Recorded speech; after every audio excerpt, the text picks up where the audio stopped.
అయోధ్యలో రామమందిరం ప్రాణప్రతిష్ఠ చోటు చేసుకున్నటువంటి నేపథ్యంలో రాముడికి ప్రాణప్రతిష్ఠ చోటు చేసుకున్నటువంటి సందర్భంలో గత విషయాలు తెలుసుకోవాలి. అందులో 1528లో అయోధ్య రామ మందిరాన్ని ఆ రోజున బాబర్ కూలిస్తే వాస్తవంగా ఆ తర్వాత కాలంలో 1717వ సంవత్సరంలో బాబ్రీ మసీదు నిర్మించిన 190 సంవత్సరాల తర్వాత రాజ్పుత్ వంశానికి చెందిన రాజా జైసింగ్ రాజు మసీదు చుట్టూ ఉన్న స్థలాన్ని సొంతం చేసుకున్నాడు.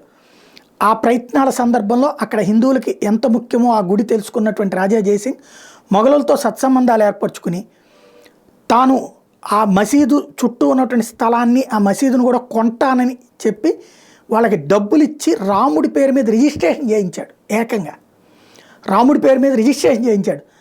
ఆ తర్వాత మసీదు ఎదురుగా ఉన్న స్థలంలో ఒక రామ్ చబుత్రా అనే పేరు మీద వేదిక కట్టి దాని మీద సీతారాముల విగ్రహాలు పెట్టుకుని హిందువులు పూజలు చేసే ఏర్పాటు చేశాడు. ఎందుకంటే స్థలం ఎదురుతిచ్చారు కానీ ఆ మసీదు మాత్రం ఇవ్వలేదు ఆనాడు ఉన్నటువంటి ముస్లిం రాజులు. ఇది మన పురాతన శాఖ చెప్తున్నటువంటి నిజం.